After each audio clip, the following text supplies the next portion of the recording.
और बड़ी खबर आपको बता दें, दिल्ली के मंत्री प्रवेश वर्मा का विरोध किया गया है। हादसे वाली जगह पर पहुंचे थे प्रवेश वर्मा और यहां पर आपको बता दें कि प्रवेश वर्मा का विरोध किया गया।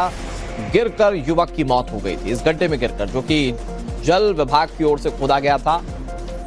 यहां पर इस गड्ढे में गिरने के बाद एक युवक की मौत हो गई। हालांकि इसमें मर्डर का एंगल भी सामने आ रहा है, पुलिस इन्वेस्टिगेट कर रही है। लेकिन प्रवेश वर्मा यहां पर पहुंचे तो लोगों के गुस्से का सामना कैसे किया, यह तस्वीर आपके सामने टीवी स्क्रीन पर। यह मंत्री आशीष सूद का इलाका है और यहां पर मंत्री प्रवेश वर्मा भी पहुंचे तो उनका विरोध किया गया है। चलो भाई, चलो चलो चलो। अब यहाँ से निकल रही है लगातार। बाहर आ जाओ, बाहर आ जाओ।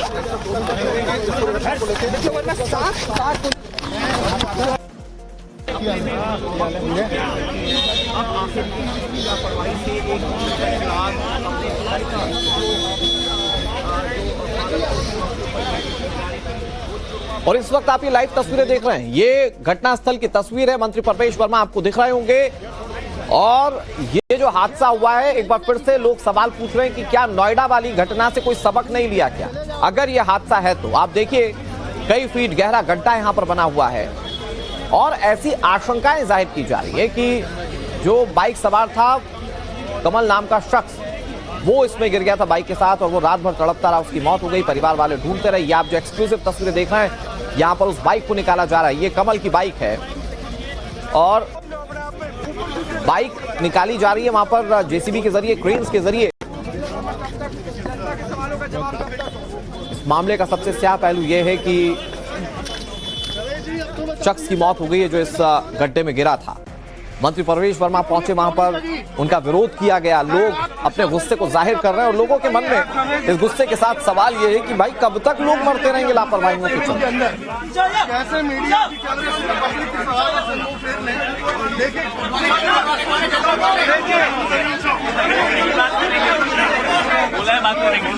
तो अभी इस मामले को लेकर इन्वेस्टिगेशन जारी है। लेकिन जब दिल्ली में यह मामला हुआ, राजधानी दिल्ली में, तो दिल्ली के मंत्री वहां पर घटनास्थल पर पहुंच रहे हैं। प्रवेश वर्मा पहुंचे हैं और ये तस्वीरें हम आपको दिखा रहे हैं। अफरा तफरी की स्थिति बनी हुई है। ये वो गाड़ी, ये मृतक की गाड़ी है जो कि गहरे गड्ढे में गिर गई थी और उसे वहां पर क्रेन के माध्यम से निकाला गया है। अब सवाल ये है कि जनकपुरी में ये जो पूरा घटनाक्रम सामने आया, ये हत्या है या हादसा? हत्या है तो कानून व्यवस्था पर सवाल नहीं दे रहे हैं। निश्चित तौर पर गलती किसकी थी, लापरवाही किसकी थी, इसको लेकर लगातार सवाल किए जा रहे हैं। लेकिन प्रवेश वर्मा जो हैं वो इस पर कोई जवाब फिलहाल नहीं दे रहे हैं। यहाँ पर जब वो पहुंचे उसके बाद जो अधिकारी थे उनसे काफी देर तक बातचीत भी हुई। लेकिन सही मायने में सवाल ये उठ रहा है कि आखिरकार जवाब क्यों नहीं दिया जा रहा है। जिस तरीके से ये पूरा मामला हुआ, ये जो गड्ढा है काफी समय से ये गड्ढा है और कहीं न कहीं इस पूरे मामले में लापरवाही साफ तौर पर देखने को मिल रही है। क्योंकि जिस तरीके से करीब 16 फीट के आसपास इस गड्ढे की गहराई है, 12 फीट के आसपास चौड़ाई है, इतना बड़ा गड्ढा काफी समय से है और जिस तरीके से प्रिकॉशन जो बरतना चाहिए वो कहीं न कहीं यहाँ पर देखने की नहीं मिली। बैरिकेड तो लगे थे लेकिन बीच में इतनी जगह खाली थी कि जिससे बाइक जो है वो आराम से जा सके। लेकिन सवाल यहाँ पर यही उठ रहा है कि आखिरकार इसका जिम्मेदार कौन, और यही सवाल जो है हम भी जानना चाह रहे हैं और हमने यही सवाल प्रवेश वर्मा से भी पूछने की कोशिश की, लेकिन उनकी तरफ से कोई जवाब फिलहाल नहीं मिल रहा है। दिल्ली सरकार के मंत्री हैं। वहीं दूसरी तरफ अगर हम बात करें तो जब प्रवेश वर्मा यहाँ पर पहुंचे हुए थे, कुछ लोग यहाँ पर आए जो कि अपने आप को स्थानीय बता रहे थे। उन्होंने दिल्ली सरकार के खिलाफ जमकर नारेबाजी की। तो कहीं न कहीं इस पूरे मामले में सियासत भी साफ तौर पर देखी जा सकती है, सियासी गर्मी साफ तौर पर यहाँ पर देखी जा सकती है।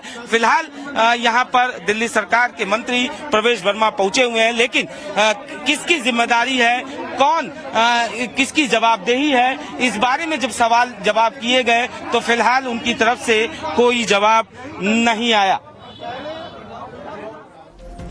अनुज हमारे सहयोगी, प्रवेश वर्मा के पहुंचने पर उन्होंने बड़े मुखरता से सवाल पूछा और उन सवालों का जवाब प्रवेश वर्मा नहीं दे पाए। अनुज आपको बता रहे थे कि कैसे सवाल दागे गए। हालांकि अनुज ने ये कहा जिस तरह से कि वहां सवाल है कि क्या ये हादसा है या हत्या है, जिम्मेदारी किसकी, तो ये जिम्मेदारी दिल्ली सरकार की तो है।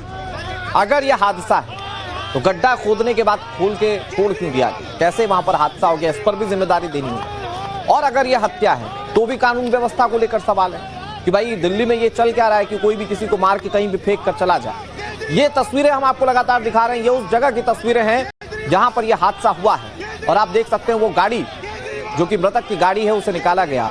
जैसा कि हमारे सहयोगी बता रहे थे वहां पर रिपोर्टिंग करते हुए 18 फीट का गड्ढा है।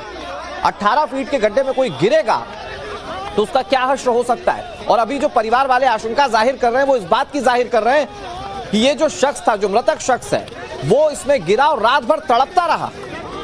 तो जरा सोचिए कि कितनी दर्दनाक मौत हुई होगी, क्योंकि यहां पर लोगों को पता ही नहीं चल पाया। तो ऐसी स्थिति क्यों थी कि कोई बाइक वहां पर चलते चलते गिर जाए इस गड्ढे में। यह सवाल प्रशासन से जरूर पूछा जाएगा। रात भर क्या दिल्ली पुलिस सोती रही, क्योंकि इसका एक पहलू यह भी है कि जो परिजन थे मृतक के वो गए पुलिस प्रशासन के पास गए, उन्होंने बोला कि आप ढूंढिए साहब, लेकिन वो ढूंढ नहीं पाए। तो इसीलिए हम सवाल पूछ रहे हैं कि क्या दिल्ली पुलिस रात भर सोती रही। गड्ढे में एक शख्स पड़ा हुआ है लेकिन दिल्ली पुलिस को पता ही नहीं चल पाया कि वो शख्स कहां है। जितने स्तर पर ये लापरवाहियां हैं उतने स्तर पर सवाल पूछे जाने चाहिए। इस मामले को भी लोग नोएडा वाली घटना से जोड़कर देख रहे हैं। नोएडा में एक शख्स कोहरे की वजह से अपनी कार के साथ ही एक गड्ढे में गिर गया था, पानी से भरा हुआ गड्ढा, और वहां पर उसे निकालने की बजाय लोग सिर्फ या तो वीडियो बनाते रहे या सिर्फ आश्वासन देते रहे। वहां युवराज की जान नहीं बच पाई। यहां एक और शख्स गड्ढे में गिर गया है। ये राजधानी दिल्ली की तस्वीर है और यहां पर भी इसकी जान नहीं बच पाई। और आशंका यह है कि ये रात भर उसी गड्ढे में गिरा रहा, किसी को कोई पता ही नहीं चला। परिवार वाले इस थाने से उस थाने, जैसा कि परिवार वालों का दावा है, वो घूमते रहे, वो परेशान होते रहे कि हमारा अपना व्यक्ति जो है उसे आप ढूंढ दीजिए। लेकिन आप देखिए लाश बरामद हुई है और इसको लेकर अब सवाल पूछे जा रहे हैं। हमारे साथ हमारे सहयोगी अनुज भी जुड़ गए। अनुज, ये दिल्ली सरकार इस मामले पर कुछ बोलने से क्यों बच रही है? आपने परवेश वर्मा से सवाल पूछा, वो कुछ भी बता ही नहीं रहे। उन्हें कुछ अभी पता नहीं चल पाया या पता चल चुका है, कुछ छुपाने की कोशिश हो रही है? एक बड़ा सवाल है कि आखिरकार दिल्ली सरकार के मंत्री जब यहाँ पर पहुंचे हुए हैं और हमने ये पूछने की कोशिश की कि आखिरकार इसका जिम्मेदार कौन, इस पूरे मामले में किसकी जवाबदेही बनती है, तो इस पर पूरी तरीके से दिल्ली सरकार के मंत्री प्रवेश वर्मा चुप्पी साधे हुए थे। उनकी तरफ से किसी तरीके का कोई जवाब जो है वो नहीं आया। आप देख सकते हैं पूरी तरीके से मीडिया की भीड़, मीडिया का जमावड़ा यहाँ पर आप देख सकते हैं। और हर कोई ये सवाल जानना चाहता है कि आखिरकार इस पूरे मामले में लापरवाही किसकी है, किसकी गलती है। लेकिन इस पर पूरी तरीके से चुप्पी साफ तौर पर देखने को मिल रही है। काफी देर तक उन्होंने जबकि अधिकारियों से बात भी की, लेकिन उसके बाद भी किसी तरीके का कोई जवाब नहीं है। और यही वजह है कि लोग जानना चाहते हैं कि आखिरकार गलती किसकी थी, क्योंकि इतने समय से, काफी समय से ये गड्ढा खुदा हुआ था। प्रॉपर जो कहा जा सकता है कि प्रिकॉशन जिस तरीके की होनी चाहिए उस तरीके की यहाँ पर नहीं थी।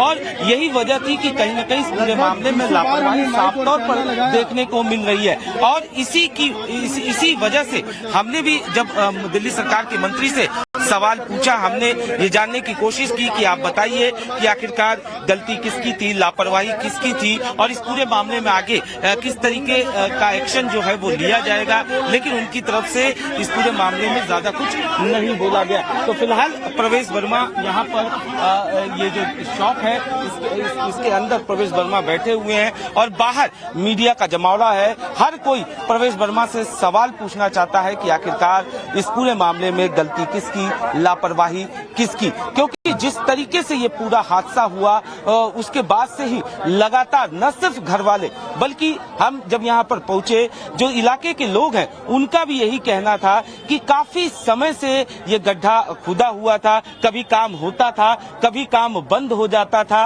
और ये एक रास्ता जो है वो ये पूरी तरीके से ब्लॉक किया हुआ था और ये रास्ता जो है वो चल रहा था। तो निश्चित तौर पर कई बार जो बाइक सवार थे वो शॉर्टकट लेने के लिए वो चूंकि पूरी तरीके तरीके से बैरिकेड जो है वो लगे हुए नहीं थे। जो दो बैरिकेड लगे थे उनके बीच में इतना बड़ा हिस्सा खाली था जिससे कोई भी अंदर जा सकता था और कहीं न कहीं बाइक सवार। मैं फिर से आपका रुख कर रहा हूं और मैं जब आपके पास आऊंगा तो वो जहां पर ये पूरा हादसा हुआ वो तस्वीर अपने दर्शकों को दिखाने के लिए कहूंगा। तो आप बताइएगा कि संभावित कैसे वो हादसे को दावत देते हुए गड्ढा बनाया गया था। मैं आपका रुख एक बार फिर से कर रहा हूं, लेकिन एक बड़ी खबर अपने दर्शकों को बता देते हैं। दिल्ली में हुए हादसे के बाद दिल्ली जल बोर्ड की तरफ से रिएक्शन सामने आ चुका है। दिल्ली जल बोर्ड ने हादसे पर दुख जताया। घटना की जांच के लिए समिति गठित कर दी गई है। दिल्ली जल बोर्ड ये कह रहा है, जो कि दिल्ली जल बोर्ड कर सकता है। भाई सबसे पहले अगर कुछ कर सकता है दिल्ली जल बोर्ड तो वो यही कर सकता है कि हादसे पर दुख है तो उसने किया। दिल्ली जल बोर्ड का कहना है कि किसी भी स्तर पर लापरवाही पाए जाने पर कड़ी कार्रवाई की जाएगी। इसके अलावा सभी कार्यस्थलों पर सुरक्षा व्यवस्थाओं की नियमित जांच जारी है। अब यह आश्वासन तब दिया जा रहा है जब हादसा हो चुका है। ये पहले क्यों नहीं किया गया दिल्ली जल बोर्ड से, यह भी सवाल। इसके साथ ही दिल्ली जल बोर्ड ने नागरिकों से अपील की है कि वो किसी भी असुरक्षित कार्यस्थल की सूचना 1916 पर दे सकते हैं। राजधानी दिल्ली के जनकपुरी इलाके में एक शख्स की गड्ढे में गिरने से मौत हो गई है।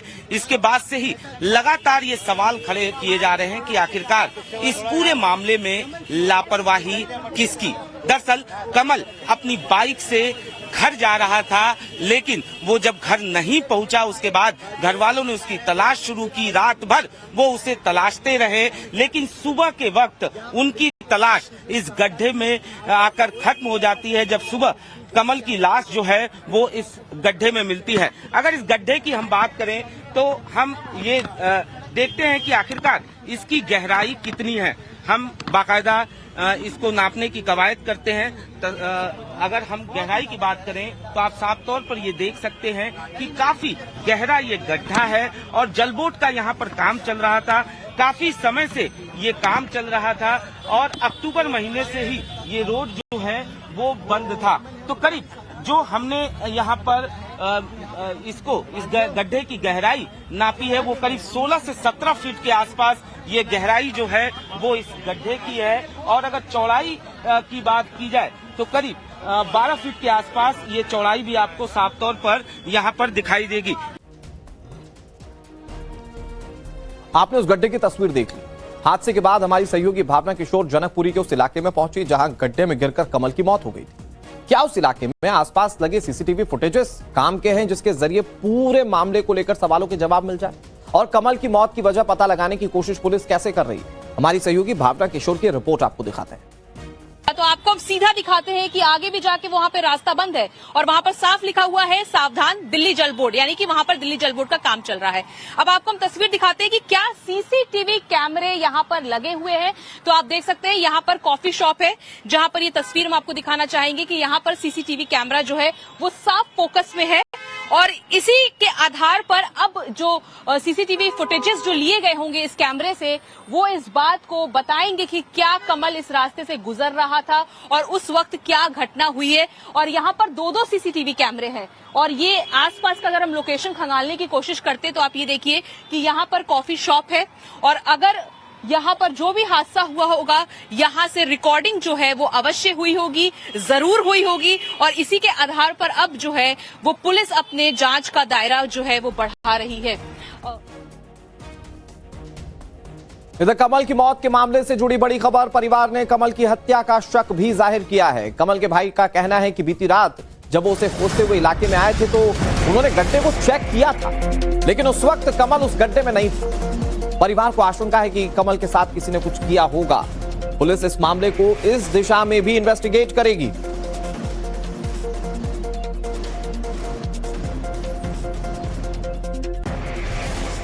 दिल्ली के जनकपुरी डिस्ट्रिक्ट सेंटर में एक ऐसा हादसा होता है जो बहुत ज्यादा डराने वाला है कि किस तरह से दिल्ली जल बोर्ड का इन सड़कों पर काम चल रहा था। गहरे गड्ढे थे और उस गड्ढे में गिरकर एक बाइक सवार की मौत हो जाती है। क्या आपको लगता है कि क्या वजह थी? सबसे पहले मैं जानना चाहूंगी कि जिस व्यक्ति की मौत हुई उससे आपका क्या रिलेशन है? मेरा सगा भाई है, हम दोनों ट्विन ब्रदर्स हैं। क्या नाम है उनका? उनका नाम कमल दयानी है। क्या उम्र थी? 25।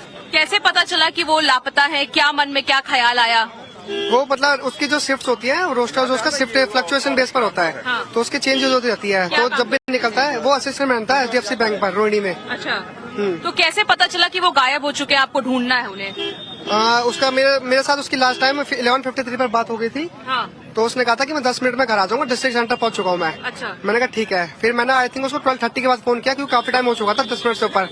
फिर उसके बाद उसका कोई रिस्पांस नहीं आया। कॉल उसका पूरी डे रिंगिंग था, सुबह तक उसका कॉल रिंगिंग था, जबकि कोई कॉल स्विच ऑफ नहीं था उसका। तो क्या आपने पूरी रात पूरा रूट जो SDFC बैंक से लेके आपके घर तक का है, कि आपने इस पूरे रूट पे खंगाला? पूरे रूट में मैंने 2 बारी चेक किया। हाँ।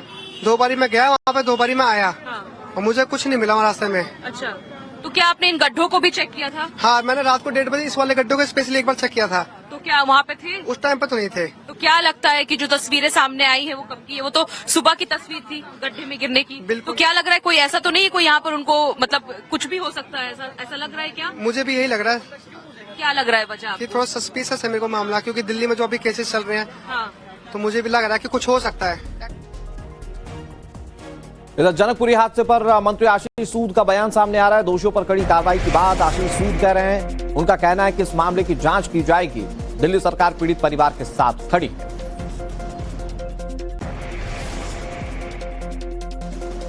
देखिए, इसमें जो भी दुखद घटना हुई है इसकी जांच करने के लिए हमने चीफ इंजीनियर को निर्देश दिया है और जो भी इसके लिए जिम्मेदार होगा उसकी जिम्मेदारी फिक्स करके उसे दंडित किया जाएगा। जो पीड़ित परिवार है क्या उसको किसी तरीके का एक बार पूरी सीएम को मैं इस घटना की जानकारी दे रहा हूं और हम जरूर पीड़ित परिवार के साथ इस दुखद घटना में साथ है और उनका पूरा सहयोग करेंगे।